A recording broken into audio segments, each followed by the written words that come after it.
Neon buzzed off wet asphalt, casting fractured shadows across an empty parking lot. Gwen didn't make a habit of picking up strays, especially men smelling of top-shelf gin and burnt cordite.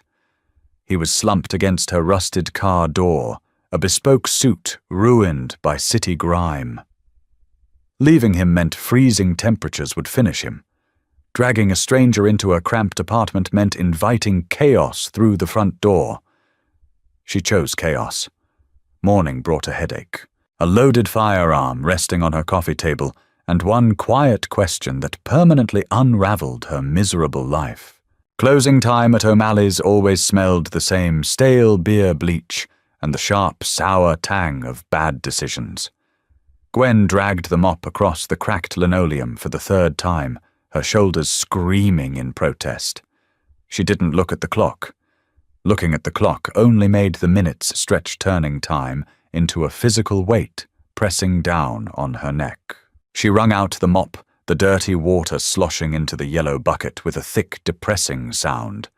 28 years old, and her life was measured in sticky floors and the copper scent of dropped pennies. She threw her apron into the hamper by the back door, grabbed her threadbare coat, and stepped out into the alley. Rain was coming down in sheets heavy and freezing, bouncing off the pavement and soaking through her canvas sneakers instantly. She swore under her breath, pulling her collar up against the biting wind. The walk to her car was only half a block, but tonight it felt like miles. The streetlights flickered, fighting a losing battle against the downpour. Her rusted Honda Civic sat under the only working lamp in the lot. As she approached, fishing her keys out of her pocket, her foot kicked something solid. Not something. Someone. Gwen froze. Her grip tightened on the sharp metal of her car keys, angling them between her knuckles, just like she'd taught herself. She peered down through the gloom. A man was wedged between the front tire and the driver's side door. He was massive, his legs sprawled out into a puddle of oily water, his head tilted back against the cold steel of the car. The rain was plastering his dark hair to his forehead. He wasn't moving. Gwen stood there, the rain soaking through her coat, freezing her skin. The cynical survival-wired part of her brain screamed to step over him. Get in the passenger side, climb over the console, and drive away. Call the cops anonymously from a burner app. It wasn't her problem. The city was full of junkies and drunks who couldn't find their way home. But as she took a half step back, the wind shifted. She didn't smell cheap malt liquor or unwashed clothes. She smelled juniper-crushed pine, an obscenely expensive cologne, and the sharp metallic bite of ozone. She sighed, a harsh puff of white breath in the cold air. "Hey!" she barked, kicking his heavy leather shoe with the toe of her sneaker. "You can't sleep here. Move!" No response. Gwen knelt, the icy water seeping into her jeans. She grabbed his shoulder, expecting the rough texture of a cheap coat. Instead, her fingers dug into wet, heavy wool, the kind of fabric that cost more than her car. She shook him hard. A low, guttural groan vibrated in his chest. His head rolled to the side, and slowly his eyes opened. They were dark, entirely unfocused, blown wide with an intoxicating mix of high-end liquor and something chemical. He blinked at her, the rain running down his face. "Cars! Gone!" He slurred his voice, a gravelly rumble that barely carried over the sound of the rain. "Yeah, well, this is my car, and you're blocking the door," Gwen said, her voice flat, devoid of sympathy. "Get up." He tried to shift his weight and failed entirely, his arm slipping on the wet pavement. He slumped back, his breathing ragged. He was completely, dangerously drunk. Not the loud, obnoxious kind. The heavy, quiet kind of drunk that precedes a coma. Gwen looked around the empty lot. No cars, no pedestrians, just the relentless rain. If she left him here, the temperature was set to drop below freezing by 3 a.m. He'd be a corpse by sunrise, and her tire would be part of a crime scene. She couldn't afford a missed shift for police questioning. "Idiocy," she muttered to herself. Absolute, unadulterated idiocy. She grabbed him by the lapels of his ruined suit and hoisted. Up! Come on up! He was terrifyingly heavy. Dead weight. Gwen grunted, her boots slipping on the asphalt as she wedged her shoulder under his armpit, using her legs to drive them both upward. He swayed instinctively, leaning against her. The smell of the gin was overpowering now, mixed with the damp heat radiating off his skin. Walk, she ordered, struggling to keep him upright as she fumbled with her keys to unlock the passenger door. He didn't speak, but his feet shuffled blindly. She practically threw him into the passenger seat. He collapsed against the headrest, a wet, expensive lump of a human being. Gwen slammed the door shut, walked around to the driver's side, and climbed in, shivering violently. She jammed the key into the ignition. The old engine coughed, sputtered, and finally roared to life, the heater blasting a pathetic stream of lukewarm air. Gwen wiped the rain from her face with a dirty napkin from the glove box, staring at the stranger bleeding rainwater onto her cheap upholstery. "I am going to regret this," she said to the empty street. She put the car in drive and pulled out of the lot, the rhythmic squeaking slap of her worn windshield wipers, the only sound in the suffocatingly small cabin. Getting him up 3 flights of stairs was an exercise in pure misery. The hallway of Gwen's building smelled perpetually of boiled cabbage and mold. The fluorescent lights buzzed overhead, casting a sickly yellow pallor over peeling wallpaper. Every step was a battle against gravity. The man was practically unconscious again, his arm draped heavily over her neck, his expensive watch repeatedly snagging on her hair. "Don't you dare throw up!" She hissed, her chest heaving as they reached the second landing. "If you throw up on me, I'm dropping you down the stairwell." He muttered something unintelligible, his face pressed against her shoulder. His breath was warm, smelling of alcohol and mint. When she finally kicked her apartment door open, she bypassed the light switch, dragging him straight into the small, cramped living room. She aimed for the thrift store sofa and let go. He dropped onto the cushions with a heavy thud, the old springs groaning in loud protest. Gwen stood over him, hands on her knees, gasping for air. Her lungs burned, her legs were shaking. She stood up straight and locked the deadbolt, twisting the chain into place. The apartment was cold. The radiators clanked but produced very little heat. She walked into the kitchenette, poured a glass of tap water, and downed it in one go. She leaned against the cheap laminate counter, staring into the dim living room at the sprawling shadow on her couch. He was soaking wet. The wool suit was ruined, but more importantly, it was holding freezing water against his skin. Gwen groaned, rubbing her temples. She walked back over to him. "Sit up," she demanded. He didn't move. His chest rose and fell in slow, deep rhythms. Gwen grabbed the lapels of his jacket and yanked. It took wrestling, shoving, and a lot of swearing, but she managed to peel the sodden wool jacket off his shoulders. As she pulled the right sleeve free, the jacket suddenly felt unnaturally heavy on one side. It swung down, hitting her thigh with a hard, unyielding thud. Gwen paused. The exhaustion in her blood instantly turned to ice. She lowered the jacket to the scratched coffee table. Her fingers, trembling slightly, reached into the deep breast pocket. Her hand closed around cold, textured metal. She pulled it out slowly. It was a Sig Sauer 9mm. Matte black. Heavy. It smelled faintly of gun oil and metal polish. Gwen stared at the weapon. She didn't scream. She didn't drop it. Growing up in the neighborhood she knew exactly what a loaded gun felt like. The weight of it in her palm was grounding a harsh slap of reality. She placed the gun gently on the coffee table, right next to a stack of past-due electricity bills. Her eyes darted back to the man on the couch.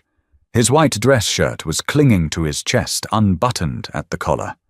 He looked peaceful, almost vulnerable, completely contrasting the deadly piece of machinery he carried.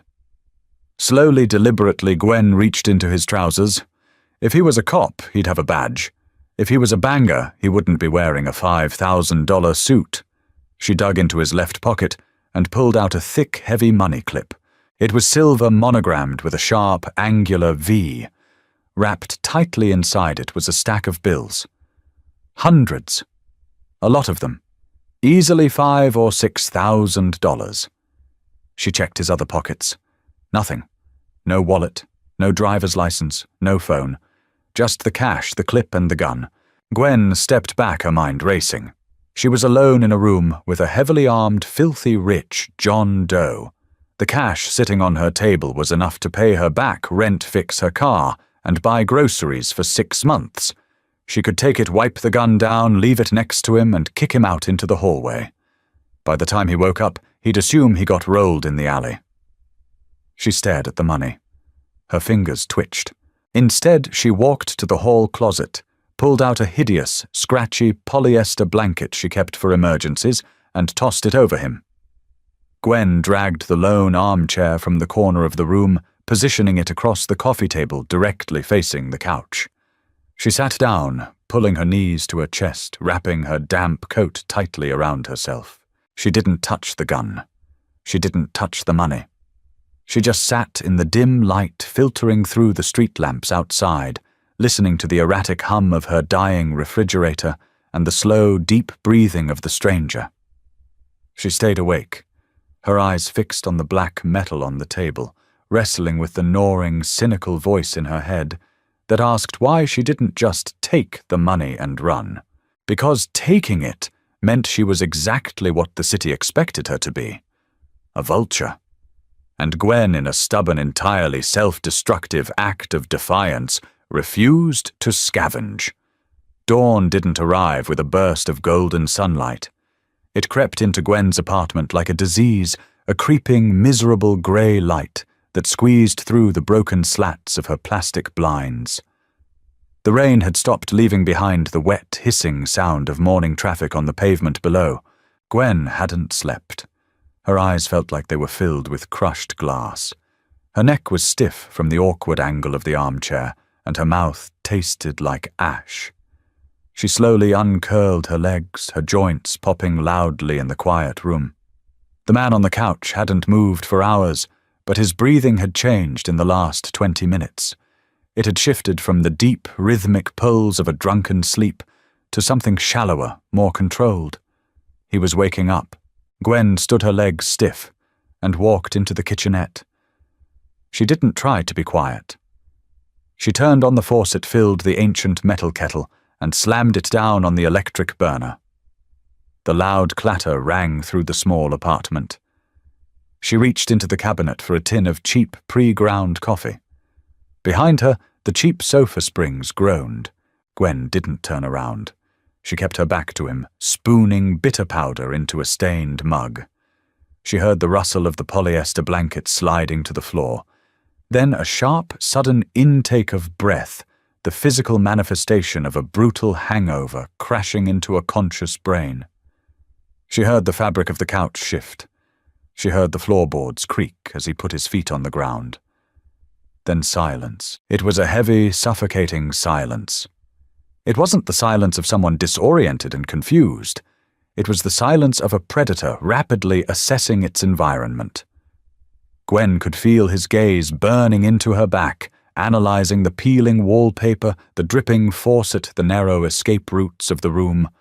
She poured boiling water into her mug, picked it up, and turned around. He was sitting upright, elbows resting on his knees, his head hanging slightly between his shoulders. He looked awful. His dark hair was a tangled mess. A shadow of coarse stubble coated his jaw, and his skin was a pale, sickly grey. But his eyes were terrifyingly clear. They were a cold slate grey, and they were fixed entirely on the coffee table. He was staring at the Sig Sauer. Then his gaze shifted slightly to the left, taking in the silver money clip and the thick wad of $100 bills. Finally, he looked up at her. There was no confusion in his expression, no panic, just a cold, calculated stillness that made the temperature in the room feel like it had dropped 10 degrees. Gwen leaned against the counter, wrapping both hands around her hot mug. She met his gaze, refusing to blink, refusing to let him see the exhaustion and adrenaline shaking her core. For a long minute, neither of them spoke. The only sound was the traffic outside and the hum of the fridge. Slowly, the man reached out. His movements were deliberate, telegraphing his intent so she wouldn't panic. He picked up the gun. He didn't point it at her. He checked the safety with his thumb, sliding it back and forth with a soft, metallic click. Then he picked up the money clip. He weighed it in his palm, his eyes never leaving hers. "You went through my pockets," he said. His voice was a low, rough scrape, ruined by gin and sleep, yet it carried an undeniable, absolute authority. Gwen took a sip of her coffee. It was scalding and bitter. "You were soaked. I took your jacket off. The gun was heavy." He didn't react to the explanation. He just stared at her, an unsettling intensity building in his grey eyes.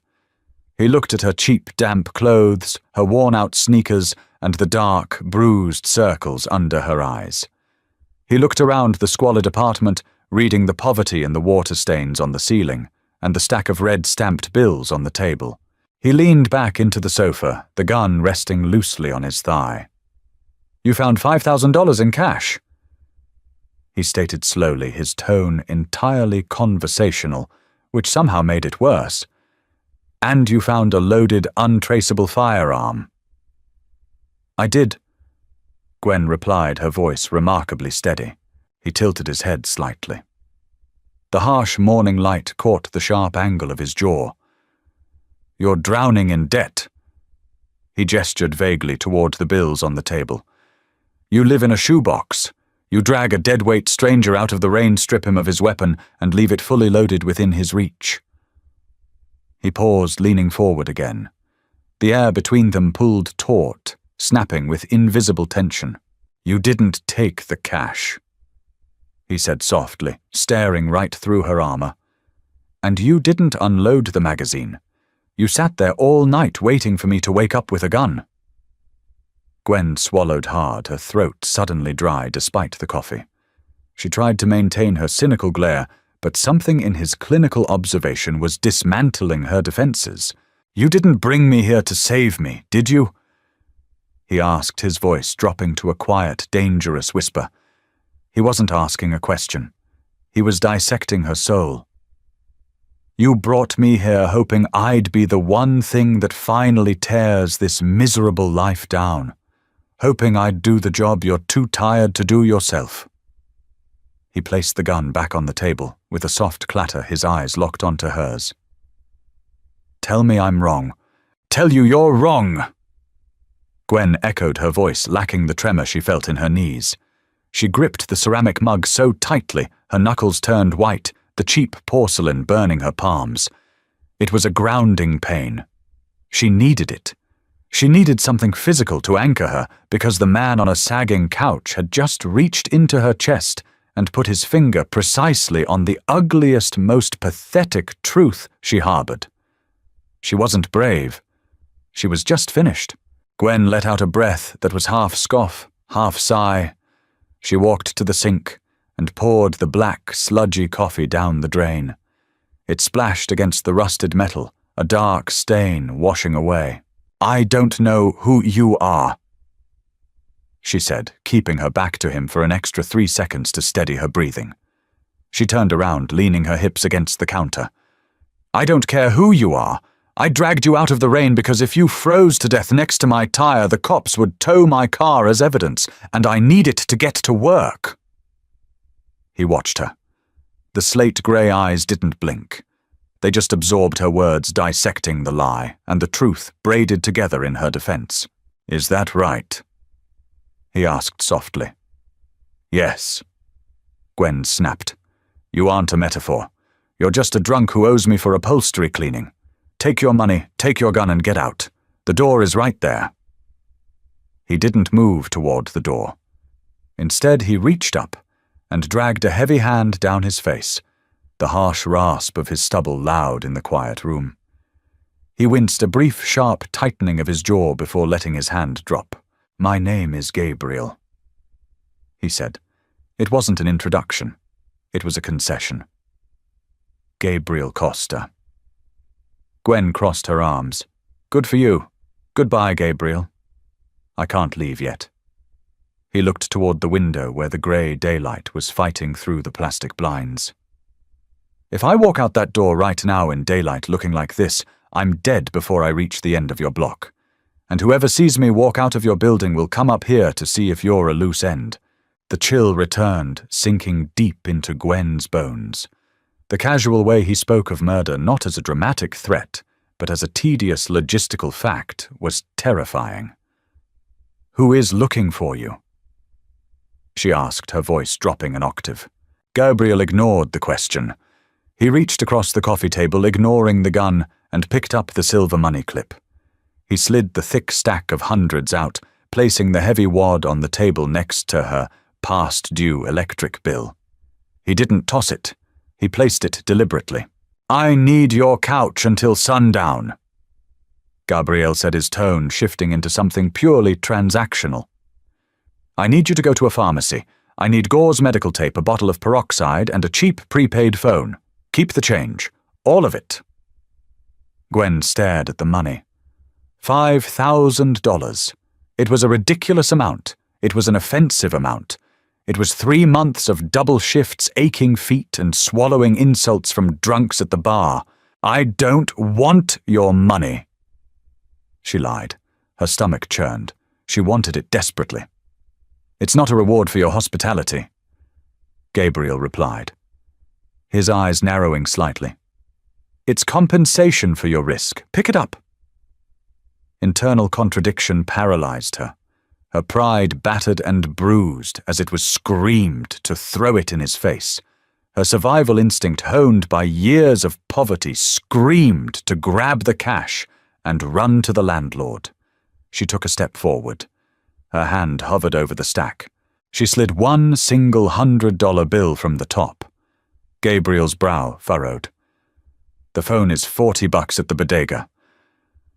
Gwen muttered, folding the single bill and shoving it into the pocket of her damp jeans. "Peroxide and tape is 10. I'll bring your change." She didn't wait for his reaction.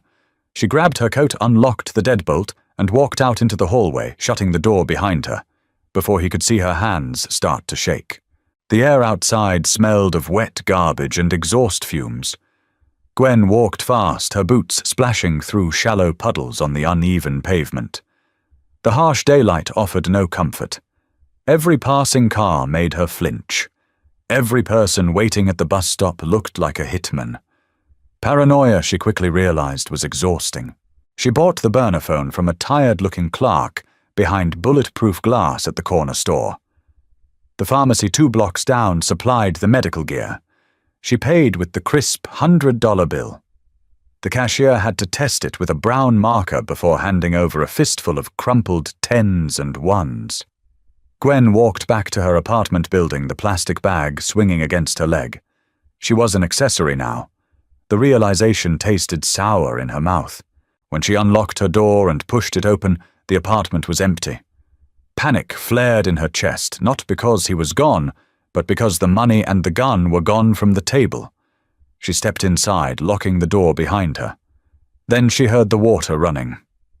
The door to her tiny, cramped bathroom was ajar. Steam curled out into the hallway, carrying the scent of cheap bar soap and copper.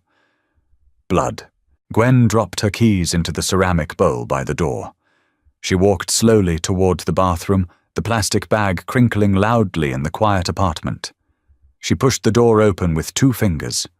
Gabriel was standing over her chipped porcelain sink. He had stripped off his ruined white dress shirt. The sheer size of him in her claustrophobic bathroom was jarring.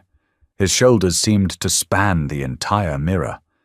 But it wasn't his size that made Gwen freeze. It was the canvas of his skin. His back was a map of faded scars, pale lines crisscrossing over thick muscle.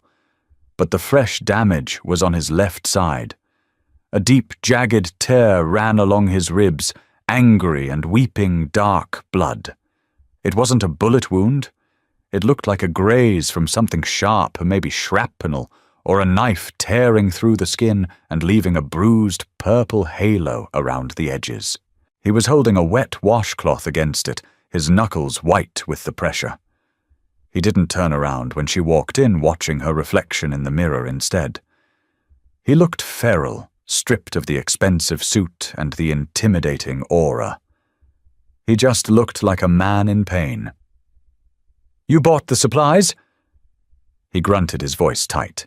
"I did," Gwen said. She stepped into the tiny bathroom, setting the plastic bag on the edge of the sink. She pulled out the brown bottle of peroxide, the gauze pads, and the tape. Gabriel moved the washcloth away. Fresh blood immediately welled up, dripping down his ribs and splashing bright red against the white porcelain of the sink. Gwen's stomach rolled. She wasn't squeamish, but seeing the violence bleeding out into her mundane, boring life made it terrifyingly real. She unscrewed the cap of the peroxide. "Do it yourself," she said, holding the bottle out to him. Gabrielle looked from the bottle to her face in the mirror. He gave a short, humorless laugh that ended in a sharp hiss of breath. "My hands are shaking," he admitted, holding up his right hand. A fine, uncontrollable tremor vibrated through his fingers. "Adrenaline crash. Pour it." Gwen hesitated.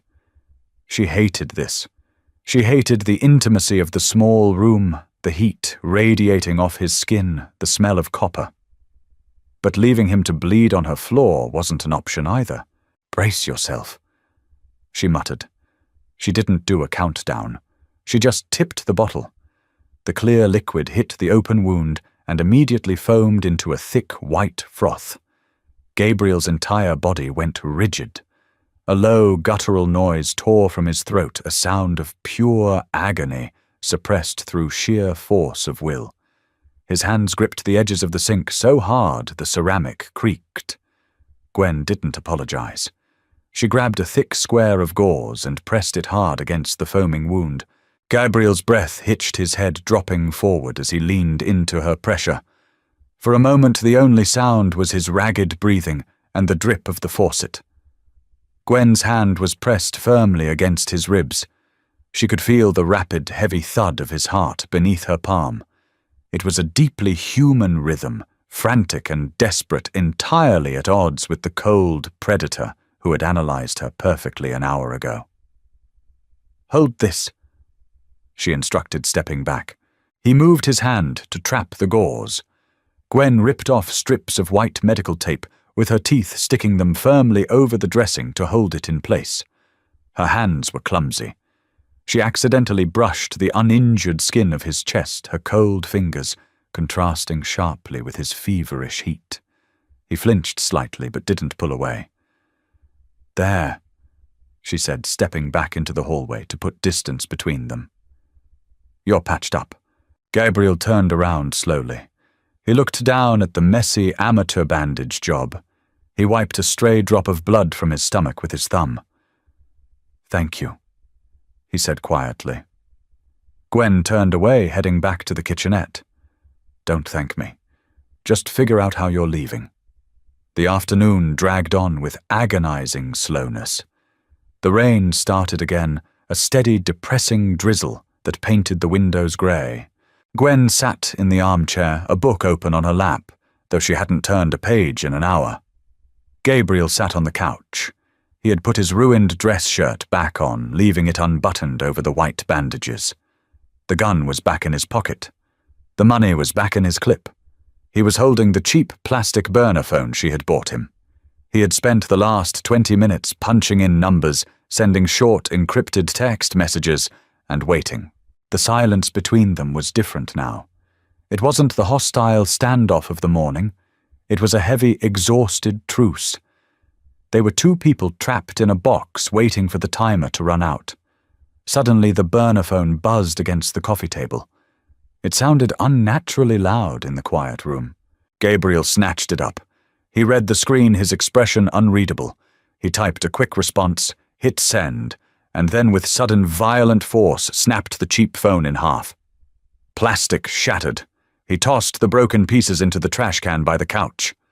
Gwen jumped at the noise, her book snapping shut. "What was that?" "My ride," Gabriel said. He leaned back, letting out a long, slow breath. The tension that had been holding his spine rigid seemed to finally crack. He looked exhausted. "They'll be here in an hour, down in the alley." Gwen felt a sudden, unexpected spike of relief, followed instantly by a hollow, dropping sensation in her stomach. It was over. The chaos was leaving. Her life would go back to sticky floors and counting pennies. "Good," she said, keeping her voice neutral. Gabriel turned his head to look at her. The shadows in the room were lengthening, hiding the exhaustion in his eyes, but catching the sharp angles of his face. "You didn't ask what happened," he noted. "Most people would be begging for the story. Who shot at me? Why I was in that alley?" "I don't want to know," Gwen replied honestly. She pulled her knees up, wrapping her arms around them. "Knowing things gets people like me killed." Gabriel tilted his head. "People like you. Yeah, nobody's." Gwen stared at the rain, streaking the glass. "Collateral damage. I'm the person you read about in the paper who caught a stray bullet while waiting for the bus. If I know your secrets, I become a target. So keep them." Gabriel watched her. He reached into his pocket and pulled out the heavy silver money clip. He tossed it onto the coffee table. It landed with a heavy metallic thud. "Take it," he commanded softly.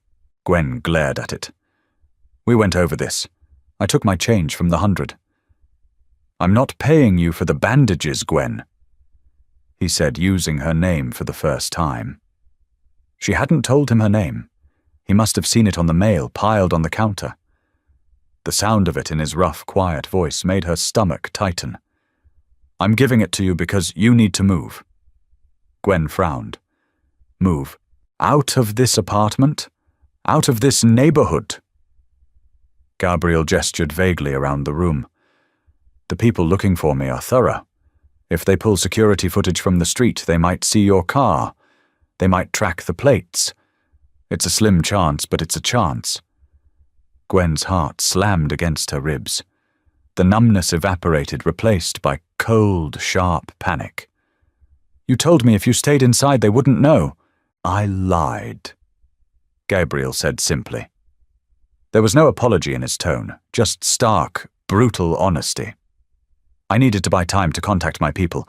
Lying to you kept you calm." Gwen stood up, her book tumbling to the floor. "You bastard! You brought this to my door!" "You opened the car door?" He shot back, his voice rising, just a fraction matching her energy. "You could have left me in the rain. You made a choice. To save your miserable life." She yelled, her hands balling into fists at her sides. Gabriel stood up too. Even injured, he moved with terrifying speed. He crossed the distance between them in 2 strides, stopping just inches from her. He was a head taller, radiating heat and the scent of peroxide and rain. "You didn't save me out of the goodness of your heart," Gabriel said, his voice dropping to a dangerous, intimate whisper. He stared down at her, forcing her to hold his gaze. "You saved me because you wanted something to happen.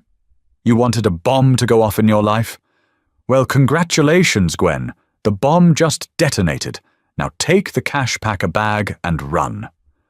Gwen stared up at him, the air in her lungs suddenly turning to ash. Her hands uncurled, the fight draining out of her fingers, only to be replaced by a cold, settling dread. She wanted to slap him. She wanted to scream that he was a monster, that he had infected her quiet, pathetic life with his violence. But the words died in her throat, because the worst part wasn't the danger. The worst part was that he was right. She had wanted the bomb. She had been begging for the universe to break her routine, even if it meant breaking her in the process. "Get out," she whispered. Her voice was brittle, lacking any of the heat from a moment ago. Gabriel's expression didn't soften. He didn't offer a hollow apology. He just stepped back, instantly severing the oppressive, intimate tension between them. He picked up the burner phone's shattered plastic from the trash, shoving the pieces into his trouser pocket so he wouldn't leave a trace. "Pack light," he instructed, his tone returning to that of a general giving orders to a foot soldier. "Drive west, stay off the interstates, pay for gas with cash, and don't sleep in your car. Sleep in motels with exterior doors." Gwen didn't move. She just watched him walk toward her front door. He paused with his hand on the deadbolt. The dim light from the hallway spilled over his shoulders as he unlocked it. He looked back over his shoulder. The harsh lines of his face were unreadable in the shadows. "If you're smart, Gwen, you'll forget what I look like." The door clicked shut. He was gone. Silence slammed back into the apartment, heavier and more suffocating than before. Gwen stood alone in the center of her living room. The smell of peroxide and his expensive, ruined cologne still hung in the air. She looked at the coffee table. The silver money clip sat there, a heavy, gleaming anchor in the middle of her rotting life. She walked over to it. $5,000. Her hands shook as she picked it up. She didn't take it all. Stripping the entire wad felt like selling her soul, like admitting she was just a transaction to him. She peeled off exactly $1,000, enough for gas, cheap motels, and food for a few weeks. She left the remaining $4,000 stacked neatly under the heavy silver clip on her coffee table, right next to her overdue electric bill. Let the landlord find it. Let him think she finally lost her mind. Gwen grabbed a faded canvas duffel bag from her closet. She shoved in 3 pairs of jeans, a handful of shirts, her heavy winter coat, and her toiletries.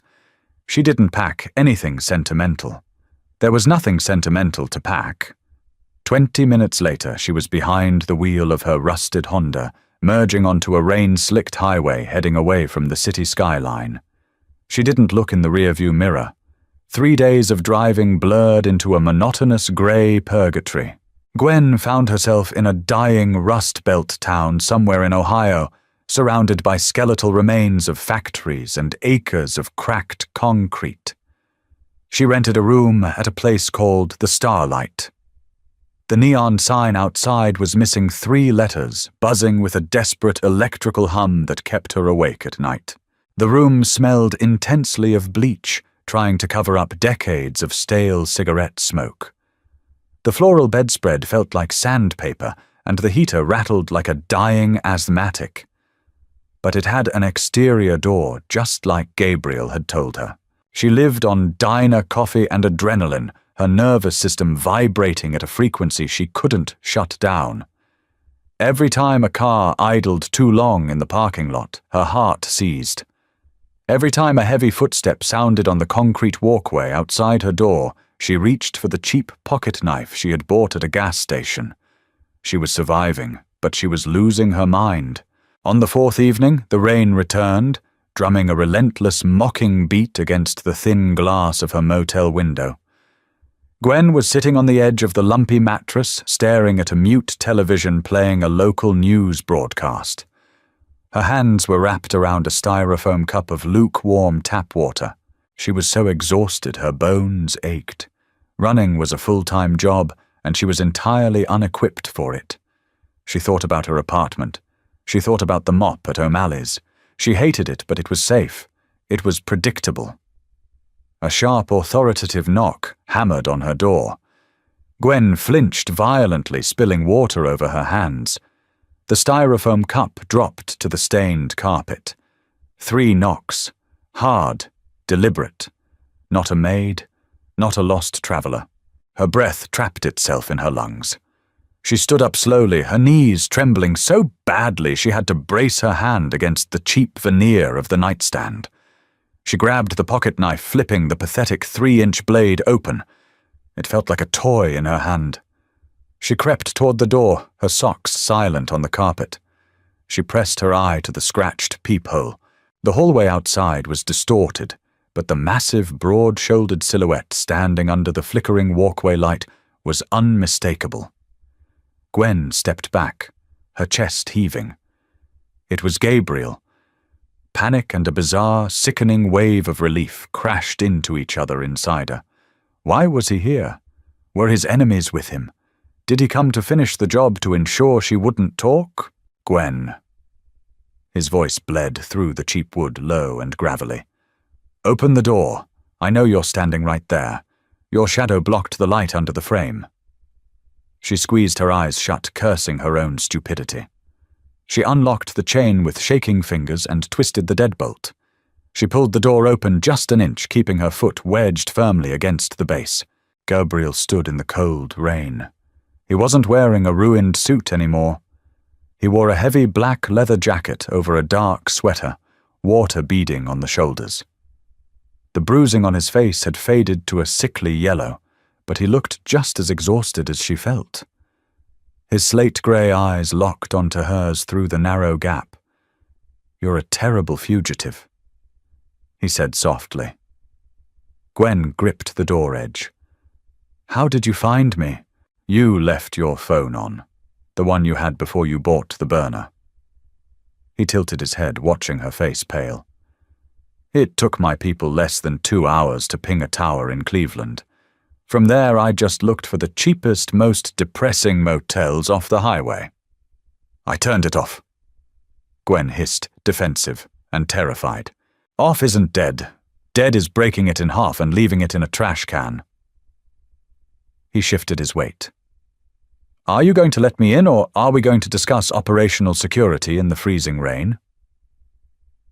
Gwen hesitated. She still had the pocket knife tight in her right hand, hidden behind the door, but the sheer force of his presence was overwhelming. She pulled her foot back and opened the door. Gabriel stepped inside, bringing the smell of cold rain and leather with him. The small motel room suddenly felt microscopic. He glanced at the unmade bed, the mute television, and finally down at her hand. "You can put the knife away," he noted dryly. "If I wanted you dead, you wouldn't have heard the knock." Gwen snapped the blade shut and tossed it onto the bed. "What do you want, Gabriel? You told me to run. I ran. Why are you here?" He didn't answer immediately.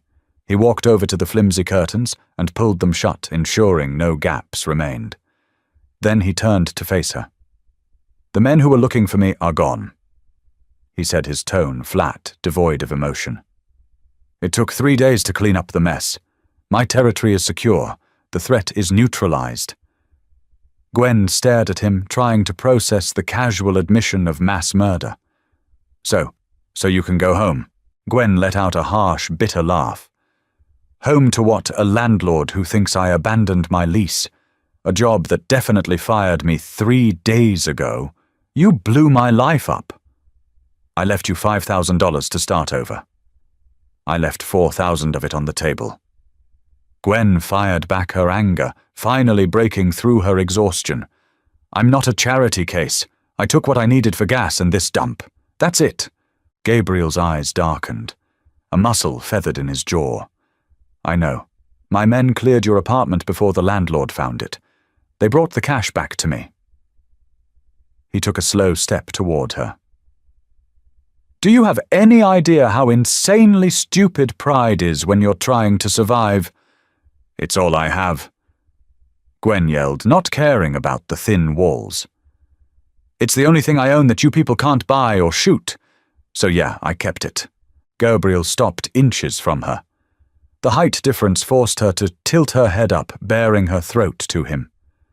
He looked down at her, the cold, calculating mask slipping just a fraction, revealing something raw and intense burning underneath. "You are infuriating." He breathed, his voice dropping to that dangerous, intimate register that made her stomach twist.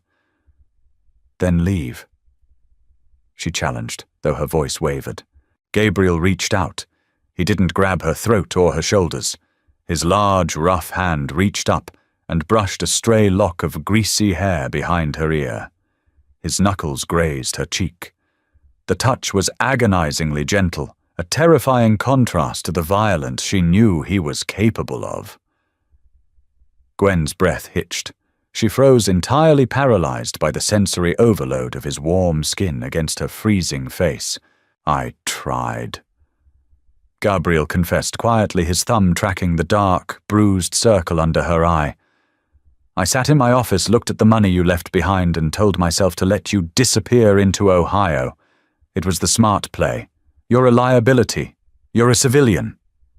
Then why are you here? She whispered.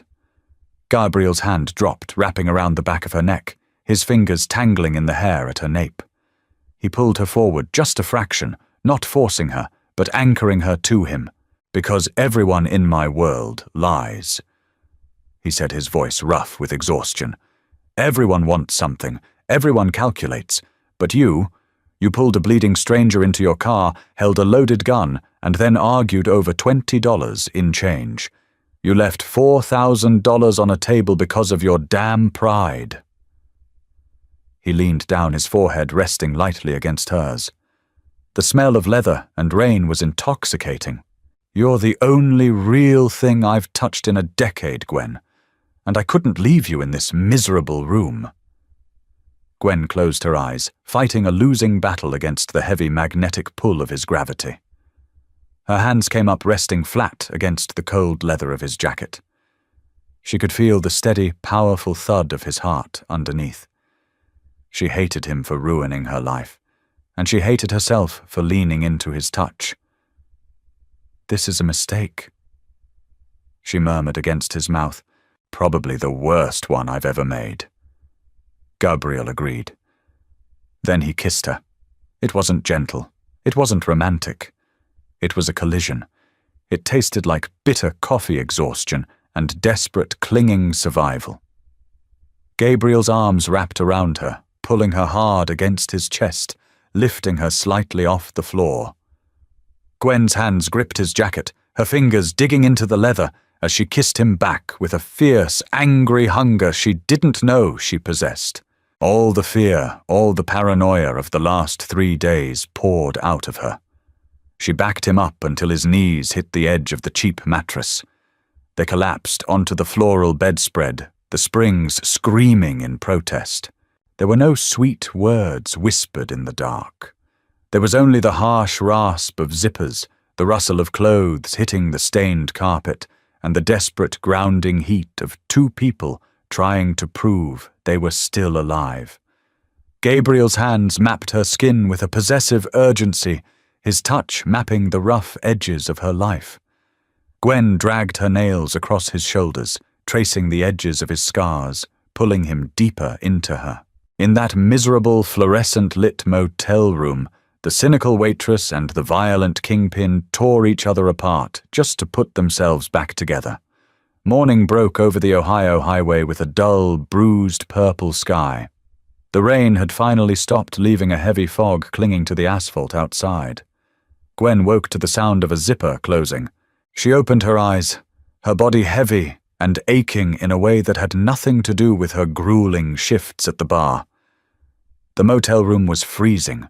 She pulled the thin, scratchy sheet up to her collarbone, shivering slightly. Gabriel was fully dressed, wearing the dark sweater and leather jacket. He was standing by the small, scratched desk, shoving his phone into his pocket. He looked completely put together. The feral, desperate man from the night before was gone, replaced once again by the cold, calculating predator she had met in her living room. A heavy, sickening stone dropped into Gwen's stomach. Reality was a brutal alarm clock. She sat up, holding the sheet to her chest. "Leaving?" she asked, striving for a flat, indifferent tone. She failed. Her voice was raspy, laced with an undeniable edge of bitterness. Gabriel turned. His grey eyes swept over her, taking in the messy hair, the bruised skin on her shoulder, the defensive posture. He didn't look guilty. He looked conflicted. "My car is parked out back," Gabriel said, ignoring her tone. "There's a bag on the passenger seat. Inside is a new ID, a clean burner phone, and $20,000. Gwen stared at him, the numbers echoing hollowly in her head. "Are you paying me off?" "I'm keeping you alive," Gabriel walked over to the foot of the bed, gripping the wooden rail. "You can't go back to the city. I killed 3 men to secure my territory, and nature abhors a vacuum. There will be a war in the coming months. If anyone finds out who you are or that I came here to find you, you'll be used as leverage. They will put a bullet in your head just to see if I blink." Gwen's throat went dry. The romanticized fog of the night before vanished instantly, burned away by the harsh, metallic truth of his world. "So last night," Gwen started, her voice cracking. "Last night was real." Gabriel interrupted smoothly, his gaze, never wavering. "But daylight changes the math. You wanted out of your miserable life. This is your exit ticket. Take the bag. Drive to the West Coast. Start over. Don't look back." He reached into his leather jacket, pulled out a thick set of keys attached to a heavy black fob, and tossed them onto the mattress. They landed next to her knee with a muffled clink. "Your Honda won't make it to California. The SUV Outback will." Gwen looked down at the keys. It was everything she had secretly dreamed of while mopping vomit off the floor at O'Malley's. A clean slate. Money. A way out. It was handed to her on a silver platter by a man whose hands were covered in blood. She looked back up at Gabriel. He was watching her intensely, waiting for her to grab the keys and thank him, waiting for her to act like every other person he bought and paid for. Slowly, Gwen let go of the sheet. It dropped to her waist. She didn't care about being exposed. She reached out, picked up the keys, and held them in her palm. The metal was cold. "You really think you can just buy a clean conscience?" she asked quietly. Gabriel's jaw tightened. "It's not about conscience. It's about survival. Yours or mine. Both." Gwen threw the keys. She didn't toss them. She threw them as hard as she could. They struck Gabriel squarely in the chest, bouncing off his leather jacket and clattering loudly onto the cheap tile floor. Gabriel didn't flinch, but his eyes narrowed to dangerous slits. "I am not one of your whores, Gabriel." Gwen said, her voice shaking with a rage so deep it surprised her. "And I'm not a stray dog you can throw a bone to so you feel better about leaving it in the pound. I didn't ask for your money then, and I don't want it now." Gabriel took a step forward, his shadow falling over the bed. "Don't be an idiot, Gwen. You can't survive out here with nothing. I survived my whole life with nothing." She screamed back. "You think you're the first monster I've dealt with. You think poverty isn't its own kind of war. I know how to disappear without your blood money." The silence that followed was deafening. Gabriel stared down at her, the air crackling with unresolved tension. He looked at the keys on the floor, then back to her furious, tear-streaked face. For the first time since she had dragged him out of the rain, Gabriel Costa looked entirely out of his depth. He knew how to threaten. He knew how to bribe. He didn't know what to do with a woman who refused both. He bent down slowly, picking up the keys.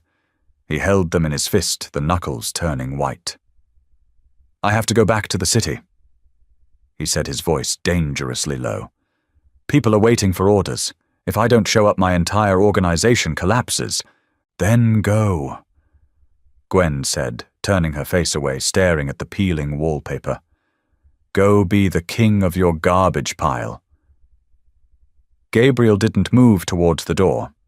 Instead, he stepped around the bed.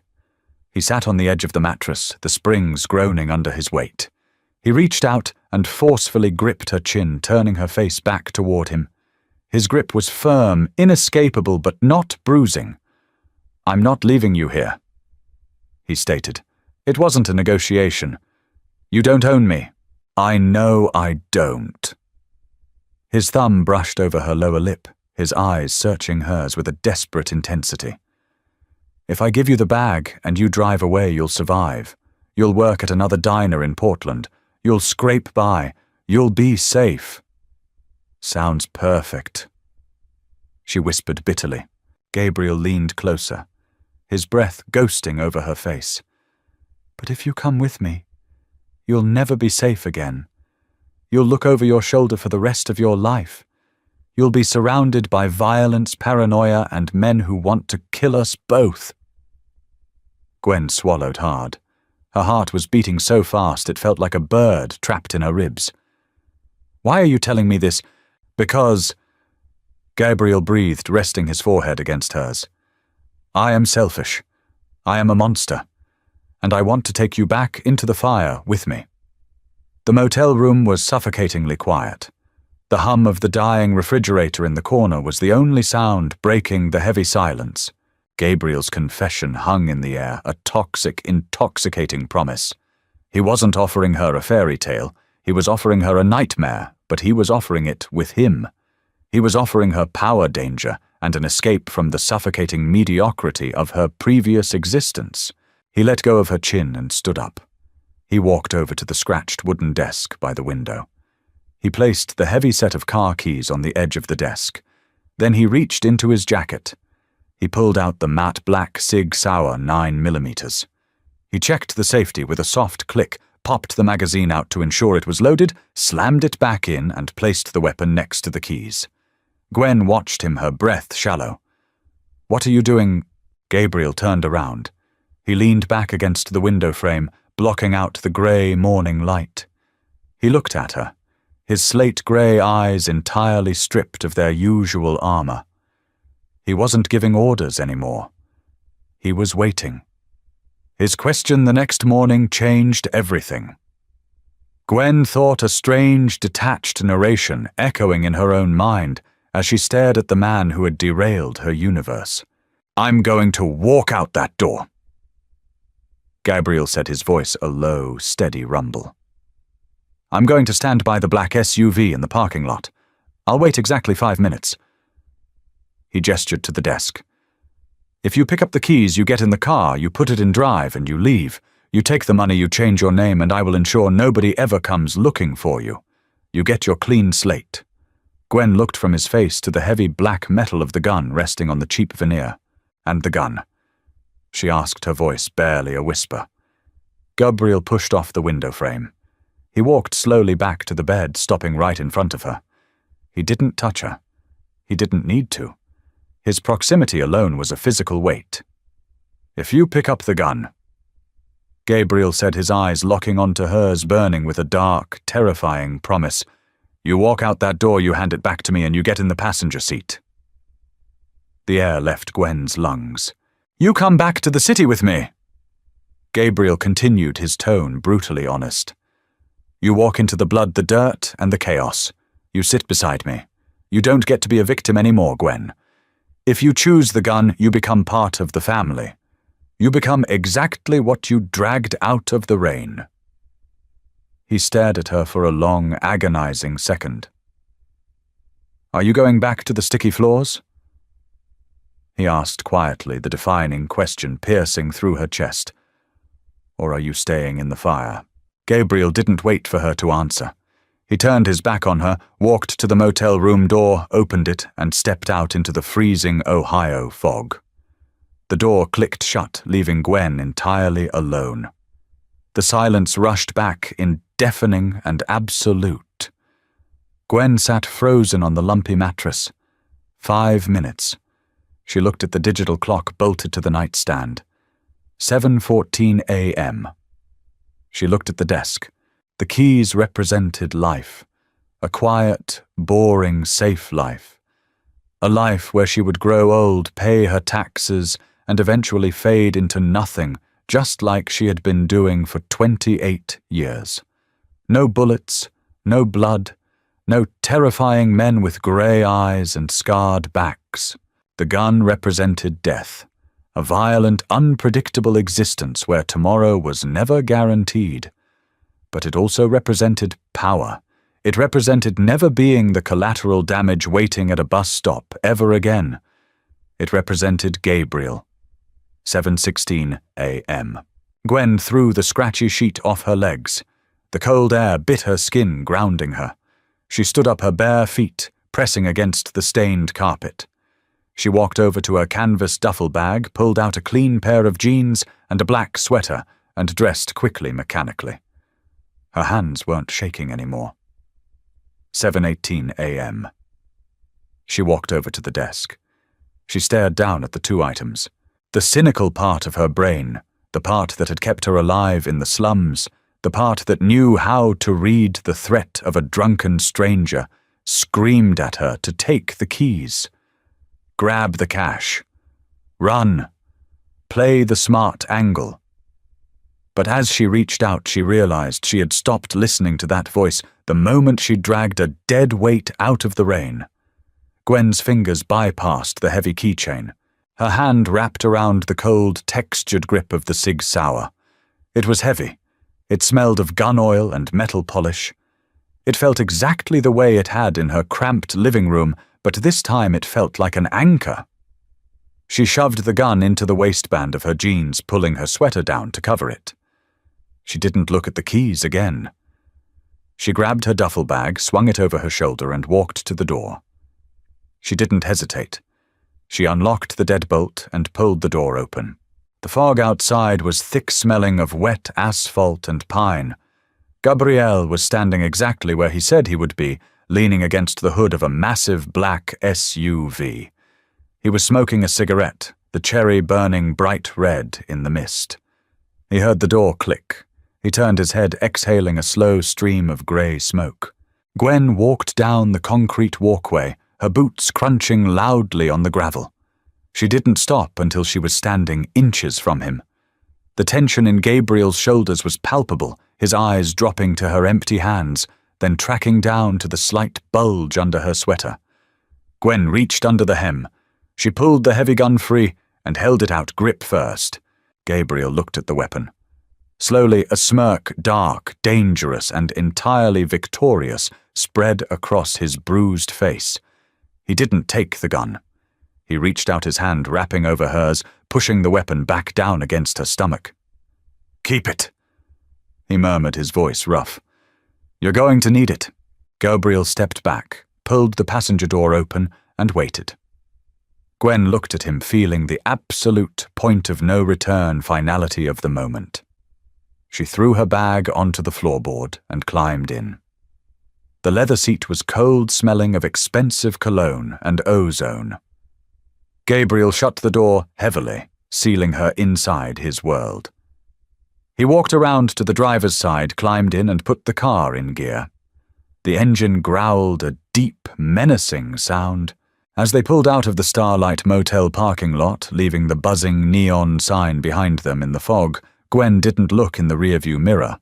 She kept her hand resting on the cold metal in her waistband, driving straight into the fire.